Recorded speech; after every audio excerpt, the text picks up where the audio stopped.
Thanks, Guy. I'm the person stuck between you and lunch. I realize that, and I'm holding these people hostage, so it's not just me. While the microphones are getting ready and you're preparing your questions, a few comments, because as an academic, I cannot not have comments. At this point, I wish you had taken a poll at the beginning to see how many people would still love to live in their organization if that was a country. I would strongly show of hands. Most people are here with someone from work. That's why we didn't do it. Come to the workshop. Big plug here for the University of Sydney Business School again, because everyone from the university, the hands up went up right that second. They would still want to live in that country. So no martyrs. Greg is gone. We're good. Oh.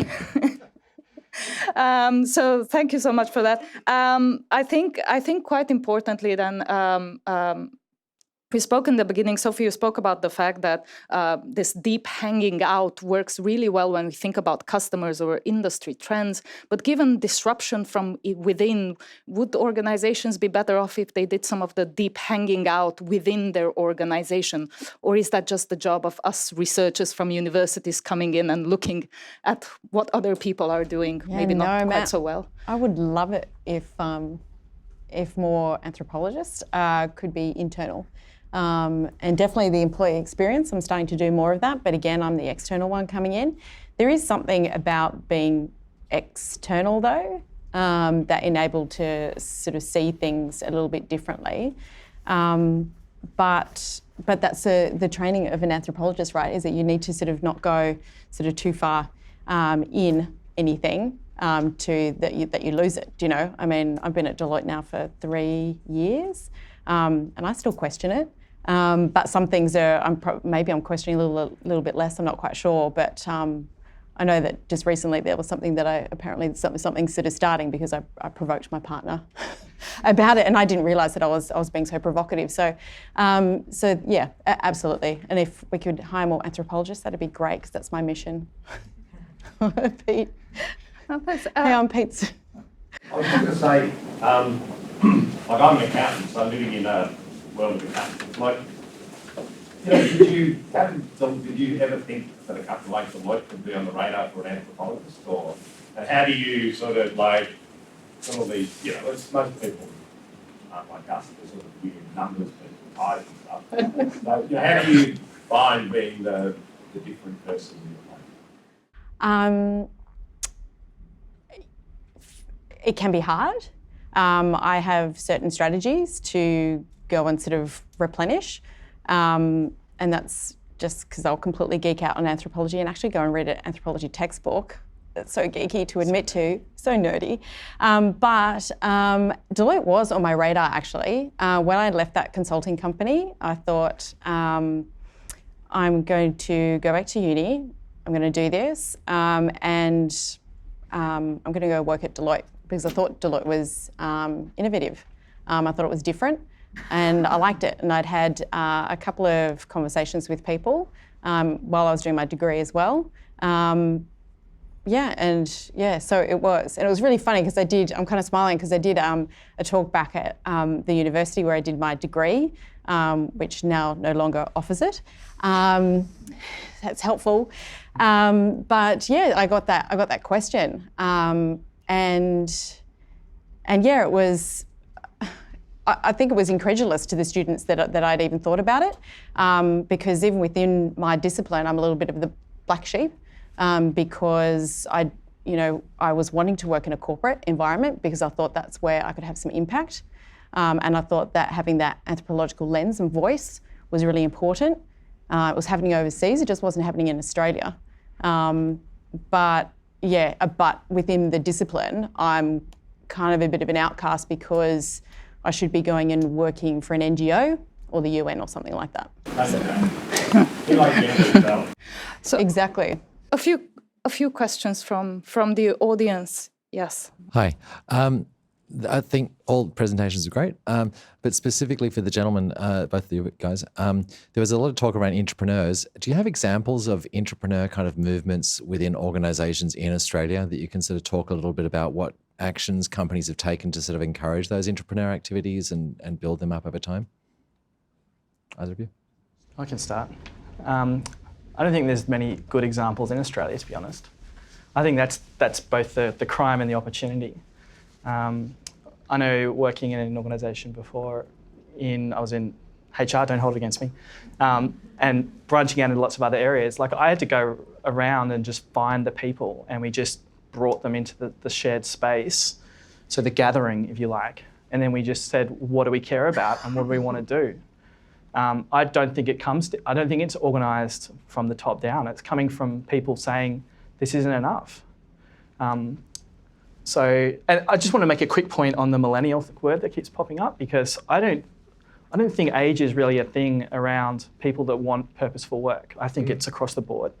I've done some work in sort of later life, and people are sort of about to retire, and they're the ones who are wanting it almost more than anything because they've sold out for so much of their careers. So I think it doesn't discriminate. I think organisations like the League of Entrepreneurs that we've got in Melbourne and here in Sydney are trying to create an identity and a gathering to be able to mobilise also within the organisations, but it's still early. Corporate Australia is behind. I would say the common strategy for creating entrepreneurship is benign neglect. So if you don't actively kill it, it will be there. Now, and if you've got the right conditions in your organisation, the ability for people to create gatherings, bring people together. That said, we've both seen organisations go and tackle it as an opportunity, particularly in large-scale transformation work. What the common problem is that the minute you announce we're creating an entrepreneurship program, a whole bunch of senior executives say, well, of course, I'm naturally a member of that. And the reality is you don't want them because they bring a whole power dynamic. Actually, they're not as influential as their titles say. The successful programs that I've seen are where organisations have, through benign neglect and a bit of encouragement, found the influential people and connected them to each other. That's what drives the change, because in a couple of degrees of connection, if you bring your influences together and they start to form a common view of the future, a couple of degrees of connection, you've got the whole organisation touching and feeling the future. Yeah, but I don't think that they actually get brought together. Like, I haven't seen examples of that actually being done well. Like, these people are super connectors, right? Inside and outside the organisation. They find each other, they gravitate, because they got war stories, right? They want to shed tears on each other's shoulders. So, they find themselves like magnets, and then, they become a bit of a power dynamic and people get a bit scared, and that's when they start getting booted out, unfortunately. So, A burning question at the back. Thank you all for presentations, all very interesting. The question is, I'd like to start with Simon, but I think it's for everybody. I'm looking at a review of Duff McDonald's The Golden Passport, the story of Harvard's elite MBA program, as the window into the soul of mercantile America. And many of the problems of organizations you describe, and for full disclosure, I teach at the University of Sydney Business School, are what is being taught in the business school. Our largest major is finance, second largest is accounting, third largest is big data, data science. So we are teaching the very things that you are saying are problematic. And you have said the locus is on the company to change these. What's the role of business schools in creating graduates such that these problems will change or go away more quickly? So first of all, business schools are a business. I'm out. Business schools are a business, and there is a market for the product you're currently selling, because let's be clear, it is the dominant management ideology, and so therefore having your little MBA tick to move into that world is a product in its own right. It's pretty clear, if you look at the global literature, that there is a wide-scale debate about the future of management education. There are a range of alternative approaches to management education, ranging from the informal to the pop psych model, and the Seth Godins of the world. Alt MBA is one example of an alternative that's out there. I'm not endorsing it. I'm just saying it's out there. But I think there is a question if we're looking at this from a pure academic perspective, and we question what performance these MBAs are delivering in our workplaces, then I would be saying it's a question for the University of Sydney and a question for other universities to ask that question. You look at it, productivity has been flat in Australia for the last 3 years and declining in the service sectors, which are our future. Those Andrews are being paid to deliver not much.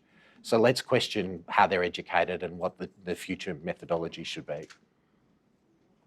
A question at the front. I'm really glad it's 2018, because in 2017 it was the Peters of the world that were at the top, and my last name is Peter. I hedged it both ways. If they go for women or Peters, now it's Andrews. You know I'm upset because neither Simon nor Terry are on the list.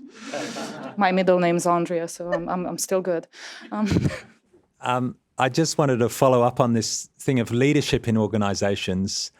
So we've got the fringe dwellers, the people on the edge of the disruptors, which we've all talked about very eloquently, which is terrific. Well, let's assume that middle management is just the permafrost. If you are in the C-suite or in the leadership teams, realistically, the customer outside, the pressures on the outside world, you would think organisations do have to change, leaders have to change. What do you see leaders should be doing to facilitate what you're on about? We quite often take leaders out with us. So that part of that embodied knowledge is actually being there and taking part of it and making sense of it afterwards as well. Or if they can't come out with us, we invite them to the playback sessions. So as a way to go, and we actually go through sort of the sort of 3 hours worth of a transcript pretty much, and kind of go, your job is to pull out what's interesting here. So to help make sense of it. So that's one way that in terms of the customer side of things, we do it on projects.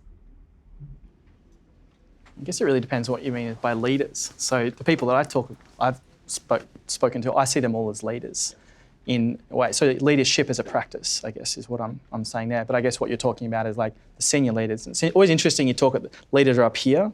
I did an org transformation project where we literally flipped the entire organisational structure on its head, and we started to play with the roles of what the leaders are there to do, which is there to empower and support and coach.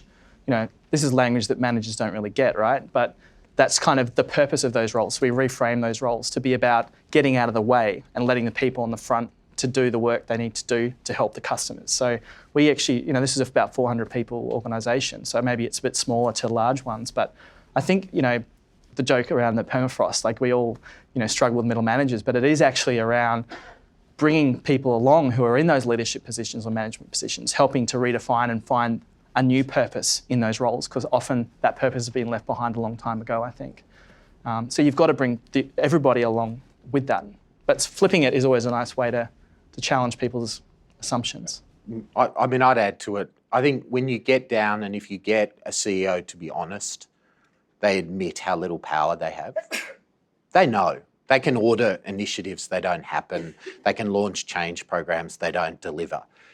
What we need to help people to understand is actually to have an authentic conversation about that. So first is, let's talk honestly about how power is exercised in this organisation. Let's talk honestly about how change happens in this organisation, and realise it's more about influence, it's more about adaptation. The old model of the CEO, who was usually male, who knows everything and can answer every question, is so far gone as to be ludicrous. So why do we keep expecting? I've done a lot of work with organisations, and you meet change agents, and you say to them, "What are you doing?" And they say, "Oh, we're writing a memo to take to the CEO, because if we explain the problem, they'll solve it." It doesn't work. It doesn't work that way. I will have to call it quits because Kai is making the sign of get out. Please join me again in thanking Simon, Sophie, and Tim for a fantastic presentation.